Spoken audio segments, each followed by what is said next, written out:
No busques más pretextos, no seas tan cruel. Me gustó ese tema y lo vamos a intentar explicar.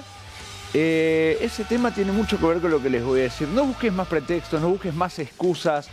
Y vamos a hablar de qué, de finanzas, vamos a hablar de qué es lo que pasa. Nos vamos a meter de lleno nuevamente en el mundo de las cripto. En el mundo de las cripto y vamos a hablar de Bitcoin puntualmente. Porque no es Salvador, El Salvador, la República del Salvador, lo tenemos ahí en pantalla, vemos la foto de su presidente, de Nayib Bukele, el único país en el mundo que está invirtiendo de manera fuerte en lo que son las criptos. Hay un montón de países más y esto tiene que ver con que ya en realidad hace unos 2 o 3 años están habiendo inversiones del sector público, estados y naciones. Están haciendo inversiones, pero recién hoy están empezando a salir a la luz. Todo esto sale a la luz después del halving. El halving, recordemos que es este evento que se da aproximadamente cada 4 años, donde la recompensa por el minado pasa a ser la mitad, ¿sí? Si antes nos pagaba 6.25, ahora nos paga 3.125 Bitcoin cada vez que se resuelve un bloque, ¿sí? Un bloque de minado.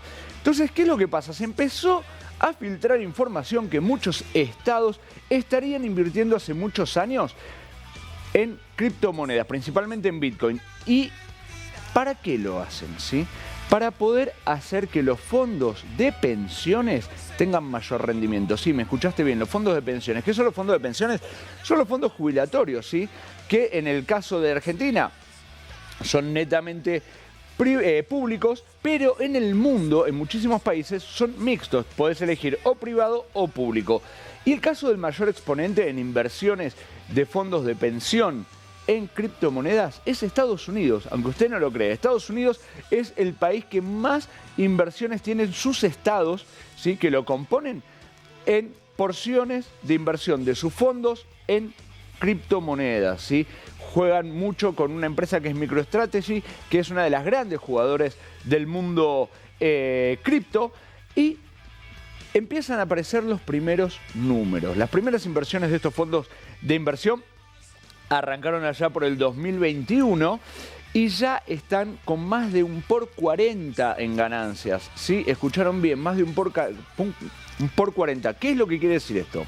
Que estos fondos de inversión utilizan los ETF, estos instrumentos, para poder hacer que ese capital que tienen crezca cada vez más. Yo voy a hablar de números, le voy a explicar unos números. El banco más grande, el inversor más grande del mundo es uno que por ahí ya estamos acostumbrados a escuchar, que es BlackRock, ¿sí? BlackRock es la entidad financiera más grande del mundo, el banco sistémico más grande del mundo. Cuenta con un patrimonio total de inversión de 9.5 trillones o billones en formato americano, norteamericano, para invertir, ¿sí? Los fondos de pensión son 17 trillones. ¿Qué quiero decir con esto? Que de ese volumen, lo que se está invirtiendo en criptomonedas es un volumen mucho más amplio que lo que tiene el banco más importante del mundo. Esto puede cambiar las reglas del juego en Bitcoin. Pero yo les estoy hablando de Estados Unidos, les hablo de BlackRock, y hay otros jugadores que son muy interesantes, que realmente uno no los tenía en el satélite haciendo este tipo de inversiones. ¿Quiénes son? Por ejemplo, Noruega. Noruega hace también ya varios años, desde el 2018, que está haciendo inversiones en el mundo cripto. Ellos se encuentran con plataformas con puntos de extracción de petróleo muy importantes.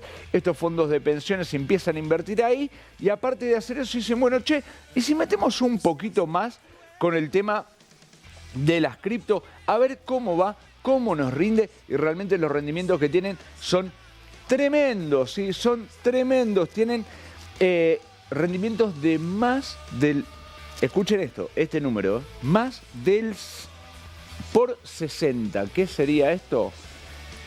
60 veces lo que invirtió en su momento.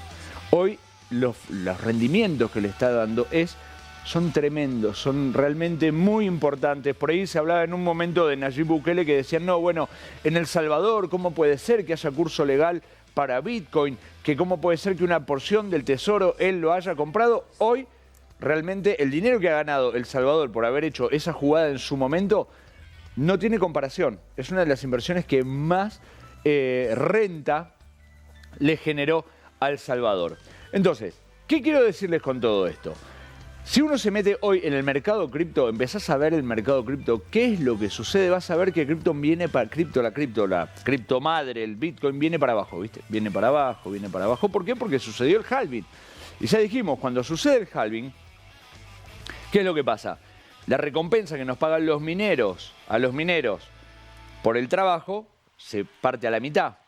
Entonces, ¿qué pasa? Hay muchos mineros que les deja de ser rentable y mucha gente que ven invirtiendo se asusta, estás en máximos, se corta eso. Esa cadena empezó un mercado, no sé si decirlo, puede ser que estemos volviendo a un mercado bajista en Bitcoin y por ahí es una oportunidad de ingresar a Bitcoin, ¿sí? Esto no es un consejo financiero, sino que es una opinión personal.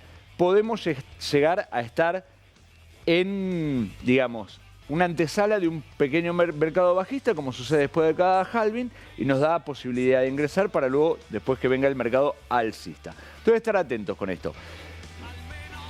Estas inversiones, ¿sí?, tienen un jugador que es clave, que todavía no lo nombré, que es uno de los grandes negacionistas, grandes bloqueadores, grandes prohibicionistas, un Estado que prohibió toda esta situación y de golpe le levantó la mano a todo y ahora todo empieza a caminar. Y estoy hablando ni más ni menos que de Japón. Japón metió restricciones al uso de las stablecoin, que son todas las monedas ligadas al oro, levantó las prohibiciones. ¿Sí? Vos decís, che, ¿cómo puede ser que Japón fue tan duro y tan crítico con esto? Empezó a levantar prohibiciones. Sí, exactamente. ¿Por qué? Porque los fondos de pensión de Japón están haciendo inversiones también en Bitcoin. Esto indudablemente lo que nos dice no es que tenemos que ser, digamos, incoherentes o salir a buscar Bitcoin o salir a... No. Lo que tenemos que hacer es empezar a prestar atención a este tipo de información, porque este tipo de información lo que nos va a permitir es estar un poquito por adelante de algunas situaciones. Si los fondos de pensión de grandes estados en el mundo empiezan a invertir en cripto, indudablemente algo nos está diciendo. Si esos 17 billones de dólares, una porción de eso pasa al mundo cripto, realmente puede hacer que esto explote por los aires en cuanto a mercado alcista. Vuelvo a decirte lo mismo, la idea nuestra es siempre poder traerte un poquito de información, que tengas actualizada toda la data para que puedas tomar las mejores decisiones. Lo interesante de esto es que tengas en cuenta siempre que hagas una inversión, que las inversiones se hacen de una pequeña parte de tu capital, tenés que tener un ahorro y tenés que ser muy consciente y estudiar lo que vas a hacer porque... realmente cuesta muy mucho hoy juntar el dinero, más en la situación que tenemos, así que una mala inversión puede ser muy peligrosa. Les recuerdo entonces, título del día, no solamente El Salvador es la nación o estado que invierte en criptos, sino que Estados Unidos, Japón, Noruega y muchos más lo venían haciendo de manera oculta y nos venimos a enterar ahora. Vamos a continuar entonces con Inquietos en la TV de la mano de mi querido Germán. Vamos.